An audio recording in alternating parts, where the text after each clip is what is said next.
Top research institute 20, 10, 5, 50, 100 कुछ भी हो, निर्फ MHRD की इंडियन रैंकिंग आई थी। और क्या हम टॉप रिसर्च इंस्टीट्यूट से अपनी रिसर्च को प्रोड्यूस करें in the form of some project position और PhD पोजीशंस। सो अगर आप उस इंस्टीट्यूट्स में नहीं हैं तो कैसे एंटर कर सकते हैं विदाउट क्लियरिंग नेट, JRF और एनी अदर फेलोशिप। सो आज हम डिस्कस करेंगे इन सारी चीज़ों के ऊपर कि without passing any examination how can we approach these top research institutes.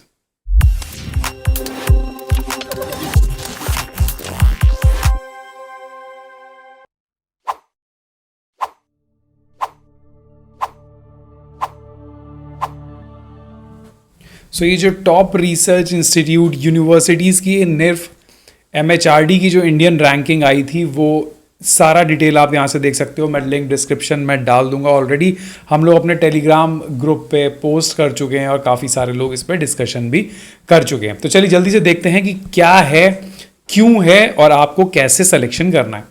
देखिए, सबसे पहले मैं हमेशा से बोलता रहता हूँ कि like if you have a multiple options and if IISc Bangalore is on the top of the list, then I always recommend you कि left all other options. Like किसी लोगों के पास IITs होता है, CDRI, CSIRs के labs होते हैं, तो they will confuse and like to opt which one I have to choose. So Indian Institute of Science Bangalore IISc is one of the oldest institute और उसके बाद ये एक एडवांस साइंटिफिक और टेक्नोलॉजिकल रिसर्च के अंदर फर्स्ट पोजीशन पे पहले भी था और अभी भी इसने रैंक मेंटेन किया है। उसके बाद लोग बोलते हैं ना लाइक कि यार IITs को तो बिल्कुल लो प्रायोरिटी में देते हैं। एंड अगर आप मेरे लास्ट 20-25 वीडियोस देखोगे, so I always focused on the IIT PhD एप्लीकेशन। Why? Because they are the institute in which the level of research, the level of understanding, how they are proceeding, how the students have to perform their research on time. They are giving the good financial support to all the students. This is the best part. And it's not like a university teaching. This is the best part of IIT. So I always insist कि IITs में ज़रूर apply करो। तो देखिए, IIT Madras second number पे गया। The best part, बहुत अच्छी चीज़ है। सेकेंड पोजीशन उसने मेंटेन की है और वो भी 21 से लेके 23 3 कंसेक्यूटिव ईयर तक वो सेकेंड नंबर पे ही रहा है। तो आप लोग को डाउट नहीं होना चाहिए यार कि क्या प्रॉब्लम है कि हमको क्यों IIT चूज़ करना है। That is the reason why you have to choose the IIT। Now the IIT Delhi देखिए, 4th पोजीशन से 3rd पोजीशन पे आया है। सो इम्प्रूवमेंट कौन कर रहा है? IITs कर रहे हैं, ना कि यूनिवर्सिटीज़ इतना अच्छा कर पा रही हैं। Then next IIT Bombay, 3rd 4th always the same, कोई फर्क नहीं पड़ता। Then again IIT Kharagpur. तो कहने का मतलब ये है कि IITs IISc को कंपेयर ही मत करो। देखो, IISc के जितने भी कोर्सेज हैं, चाहे वो ग्रेजुएशन हो या मास्टर्स हो, the level of research understanding is very good. Output graduation से स्टार्ट कर देते हैं, वो PhD तो बहुत छोटी सी चीज़ है। मतलब PhD में तो कुछ सोचना ही नहीं है। ग्रेजुएशन के स्टूडेंट का जो लेवल होता है, that is equivalent to the IIT level of state और central universities. So these are the best. ठीक है, उसके बाद आपने IITs को देख ही लिया। अब लिस्ट आप देख सकते हो। उसके बाद भी IIT कानपुर है, फिर IIT रुड़की है, देन एम्स। आपने देखा होगा एम्स और IIT का कोलैबोरेटिव प्रोग्राम रिलीज हुआ था एंड ऑलवेज फोकस्ड और शेयर की। अभी हम बात करेंगे कि लाइक कैसे आपको IIT के अंदर एंटर करना है अगर आपके पास कोई भी नेशनल लेवल फेलोशिप नहीं है। I will tell you the strategy. Please stay on the video and try to clear your points. I am discussing a very very important points today. Okay, now the IIT Roorkee, the AIIMS मैंने बता ही दिया। Again IIT Guwahati. उसके बाद देखिए Tata institute of fundamental research, इनका एक examination भी होता है। इनको JRF CSIR से कोई मतलब नहीं है, ये अपना खुद का एग्ज़ाम कराते हैं JG बिल्स के नाम से, और वो एक बहुत ही रेप्यूटेड एग्जामिनेशन और सर्टिफिकेशन है अगर आपने उसको क्वालिफाई किया तो। So this institute. नाउ अब मुझे आप बताओ, Vellore institute of technology VIT। लोग बोलते हैं वेल्लोर तो कुछ भी नहीं कर सकते। और वेलोर में कौन जाएगा? वीआईटी में अभी एक हमारे मेरे मेंबर ने शायद 1 महीना हुआ होगा उसने एडमिशन लिया है and she was very happy कि मेरा वेलोर में हो गया. नाउ द SIR मतलब CSIR के सारे इंस्टीट्यूट्स भी 12th रैंक पे हैं. नाउ द अन्ना यूनिवर्सिटी, चलो ये गवर्नमेंट यूनिवर्सिटी है, आई एग्री. फिर IIT, देन होबी बाबा, ये अगेन टाटा का ही है. सोचिए टाटा के 2 इंस्टीट्यूट रैंक कर रहे हैं एक ही चीज़ पे. चलो there comes the Banaras Hindu university, 16th position तो मेंटेन की एटलीस्ट. मैं मान रहा हूँ कि IITs के कंपैरिजन में कुछ भी नहीं है.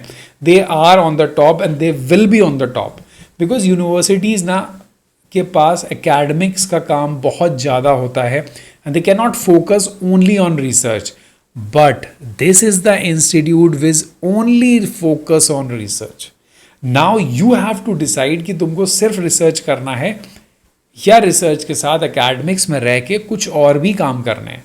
Now the university of Delhi, देखिए जितनी भी अच्छी यूनिवर्सिटीज़ है ना, टॉप यूनिवर्सिटीज़, वो नीचे हो जाएंगी बिकॉज वो सिर्फ और सिर्फ रिसर्च नहीं कर सकती. JNU top university, 2nd ranking है इसकी यूनिवर्सिटीज़ में बट 18th रिसर्च में. Now you can see the difference. 16th ranking I BHU की रिसर्च में बट 5th रैंकिंग आ गई यूनिवर्सिटीज़ में. So this is the difference. Jadavpur university भी है और उसके बाद Jamia Millia Islamia new Delhi. Got it. और उसके बाद अगर आपको और लिस्ट देखनी है तो you have to just click on this link.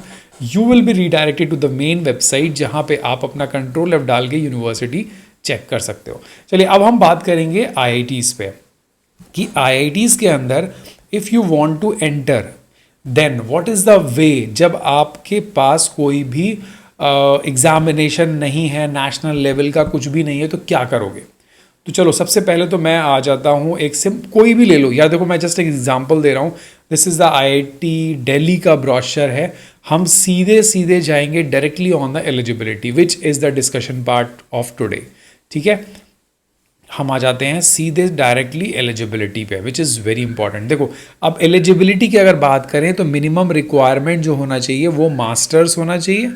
ठीक है, फाइनल के स्टूडेंट्स भी अप्लाई कर सकते हैं. अब यहाँ देख लो, qualifying exam MTech, ME, MTech, फिर MSc. ज़्यादातर स्टूडेंट MSc होंगे या BE BTech होंगे बट 60% मिनिमम मार्क्स के साथ you must have qualified some national level examination. अब जो लोग एग्जामिनेशन क्वालिफाई किए हैं वो तो ईजिली एंटर कर जाएंगे. They don't have any problem with that. Now the problem is for those जिनके पास नेट तक क्वालिफाई नहीं है, वो कैसे एंटर करेंगे वो अब हम आपको बताते हैं. So your strategy is to enter in PhD from IIT through project position. अब आप कोई भी प्रोजेक्ट पोजीशन देखोगे ना, for example let say IIT Delhi biological and life science project position. मैं एग्जाम्पल दे रहा हूँ, this is just an example. IIT की एलिजिबिलिटी देख ली थी, अभी IIT की JRF पोजीशन देख लो. ये कहीं पे भी मिल जाएंगे, आप गूगल कर लेना. ठीक है, ये कोई स्पेसिफिक नहीं है. Now see this is the project. JRF एक पोजीशन है.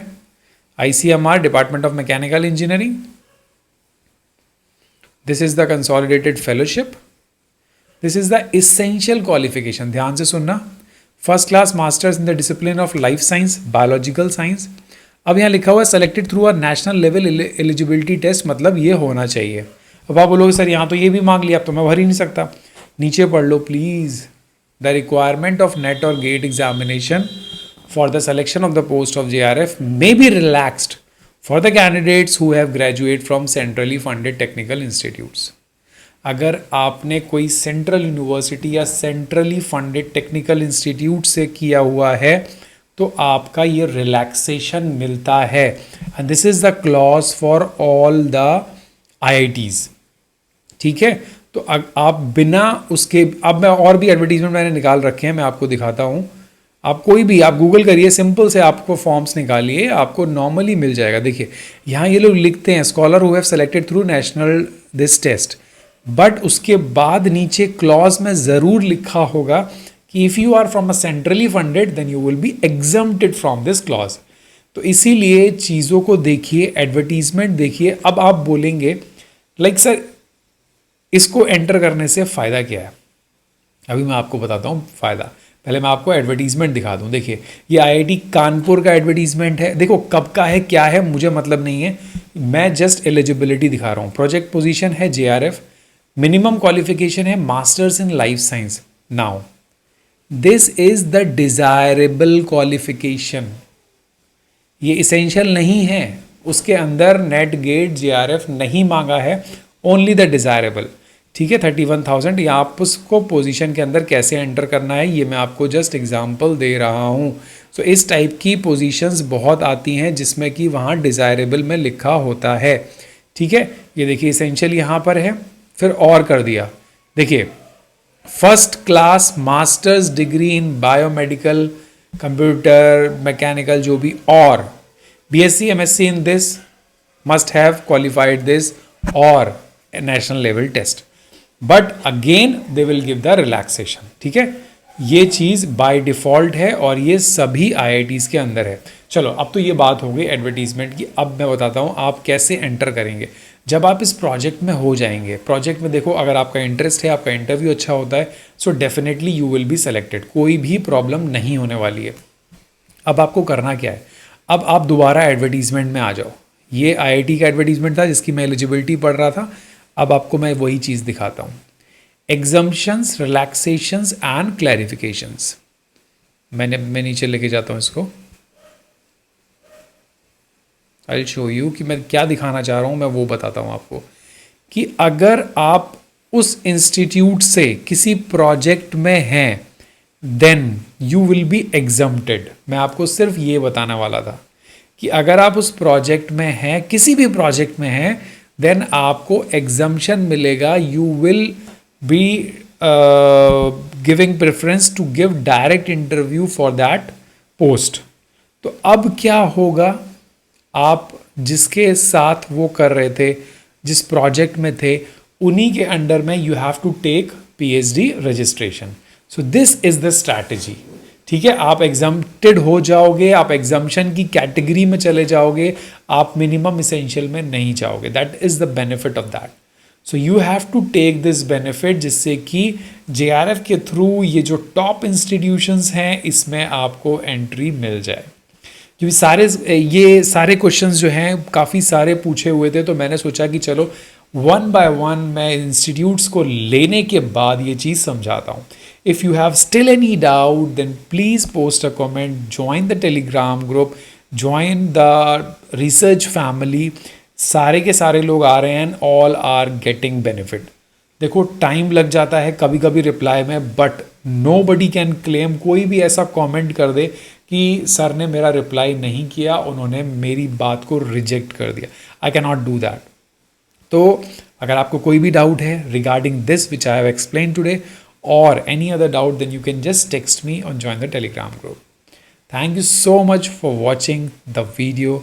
Do not forget to subscribe the channel and hit the like button. Bye bye, take care.